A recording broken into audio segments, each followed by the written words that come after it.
তো নমস্কার, আমার নাম বিপুল রায়। চলে আসলাম ফের আবার তোমাদের সামনে আরও নতুন একটি ভিডিও নিয়ে। তো আজকে আমি আইটি সেক্টরের একটা কোম্পানির ব্যাপারে বলবো, যেটা কিনা 52 উইক এর কাছাকাছি চলে আসছে।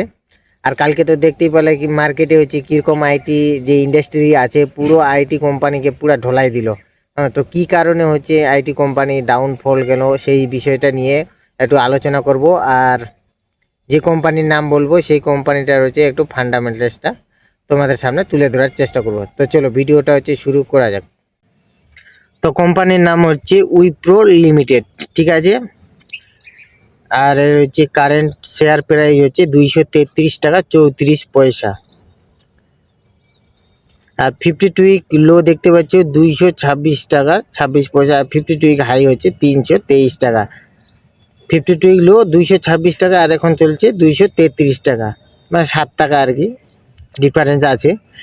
আর এর ফান্ডামেন্টালসটা দেখো, এর মার্কেট ক্যাপ 2,54,266 করোড়, মানে লার্জ ক্যাপ কোম্পানি। 10,000-এর নিচে যদি থাকে তাহলে ওটাকে আমি মনে করি আর কি যে স্মল ক্যাপ কোম্পানি। আর 10,000-এর উপরে 1,00,000-এর নিচের মধ্যে থাকলে মিড ক্যাপ কোম্পানি মনে করি। আর 2 লাখের উপরে গেলে ওটাকে মানে আর কি লার্জ ক্যাপ হিসাবে ধরা হয়। তো মার্কেট ক্যাপ দেখো 2,54,266 করোড়, তার মানে এটা large cap company. Market cap কাকে বলে সেটা একটু তোমাদের সামনে আমি বলে দিতে চাই। ধরুন কোনো এক কোম্পানি লিস্টেড হয়েছে বাজারে, ঠিক আছে, সেই কোম্পানিকে কিনতে যত টাকা লাগবে সেই টাকার পরিমাণকেই বলা হয় মার্কেট ক্যাপ, ঠিক আছে।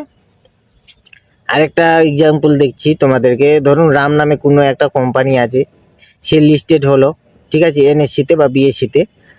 এবার তার প্রতি শেয়ারের দাম রেখেছে 100 টাকা করে, ঠিক আছে। আর টোটাল শেয়ার ইস্যু করেছে বাজারে নিয়ে আসছে ধরুন যে 10 করোড়, ঠিক আছে।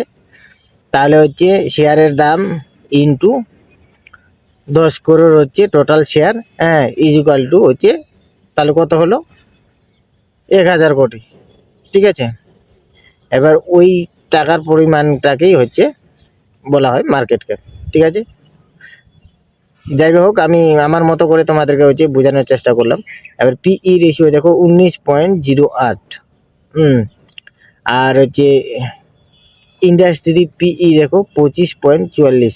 মানে উইপ্রো তো একটা আইটি কোম্পানি, তো এর মতোই আরও যে সেম কোম্পানি আছে সেই সব কোম্পানির থেকে এই উইপ্রো কোম্পানি কম রেটে পাওয়া যাচ্ছে। এটাই পিই রেশিও থেকে বোঝাচ্ছে, ঠিক আছে। এবার ডেপ টু ইকুইটি 0.19, মানে ঋণ অত নেই। আর আরওই দেখতে পাচ্ছ 15.77%, মানে রিটার্ন অন ইকুইটি। না, আপনার টাকার এটা 15.77% কামাই করে দিয়েছে এই কোম্পানি। আর আপনি যদি বলেন যে শেয়ার প্রতি কত কামাই করে দিয়েছে, এই যে দেখুন, তাহলে আপনাকে ইপিএসটা বুঝতে হবে, আর্নিং পার শেয়ার। আপনার কাছে যদি এই কোম্পানির একটা শেয়ার থাকতো তাহলে দেখতে পাচ্ছেন 12.71 টাকা, মানে ধরুন যে 13.5 টাকার কাছাকাছি আপনাকে প্রতি শেয়ারে কামাই করে দিয়েছে এই কোম্পানি। বুক ভ্যালু 81 টাকা 61 পয়সা, ফেস ভ্যালু 2। আর এই যে সব রেভিনিউ এইসব তোমরা ভালো করে দেখে নিবে, ঠিক আছে। আর শেয়ার হোল্ডিং প্যাটার্ন দেখতে পাচ্ছি, প্রোমোটার্স 72.63%, আর এফআইএস 10.49। তো এইসব জিনিস তোমরা ভালোভাবে পড়ে নেবে, ঠিক আছে। আর এই কোম্পানিটা 52 উইক লোয়ের কাছাকাছি চলে আসে, তা বলে এটা নয় যে ভিডিও দেখে আপনারা যাই ডাইরেক্ট বাই করে নেবেন। এটা কিন্তু কোনোদিনও করবেন না। যে কোনো স্টক বাই বা সেল করার আগে অবশ্যই কোম্পানির ব্যাপারে ভালো করে জেনে নেবেন, তারপর যদি মন হয় তাহলে ইনভেস্টমেন্ট করতে পারেন, না হলে অ্যাভয়েড করবেন, ঠিক আছে। এবার এইসব জিনিস তোমরা ভালো করে দেখে নিবে। আর এইবার দেখবো কী কারণে এই কোম্পানি ডাউনফল করলো, সেই জিনিসটা একটু দেখে নিই। তো দেখতে পাচ্ছ উইপ্রো লিমিটেড শেয়ারের দাম সম্প্রতি পড়ে যাওয়ার প্রধান কারণ হলো কোম্পানির দুর্বল Q3, ঠিক আছে। ফলাফল আশানুরূপ নয় এমন Q4 নির্দেশিকা এবং এআই প্রযুক্তির উত্থানের কারণে প্রচলিত আইটি ব্যবসায় চাপের আশঙ্কা।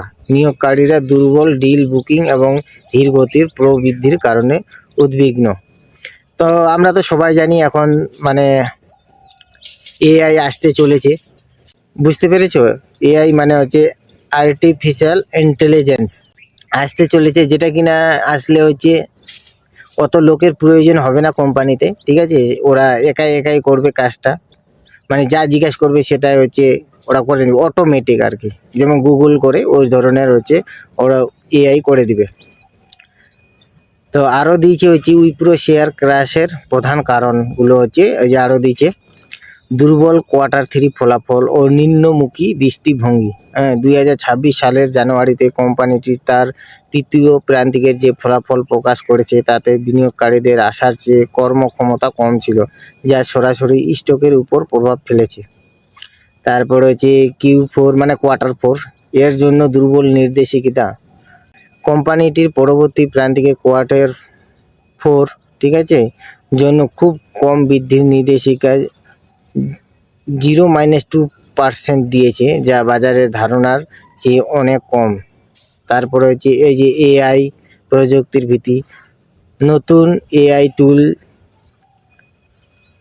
যেমন হচ্ছে অ্যানথ্রোপিক আসার ফলে প্রচলিত আইটি পরিষেবার চাহিদাতে ধস নামার আশঙ্কা তৈরি হয়েছে, যা পুরো আইটি খাতের ওপর প্রভাব ফেলেছে।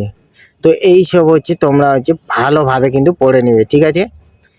পড়ার পরে যদি আপনার এই কোম্পানিটার ব্যাপারে বোঝার সুবিধা হয়, ঠিক আছে, বা ব্যবসাটা হচ্ছে আপনি ভালোভাবে বুঝতে পারেন, তাহলে ইনভেস্টমেন্ট করার মন হলে করবে, নাহলে কিন্তু কোনো দিন কারো কথায় হচ্ছে যে কোনো কোম্পানিতে টাকা লাগানো উচিত নয়।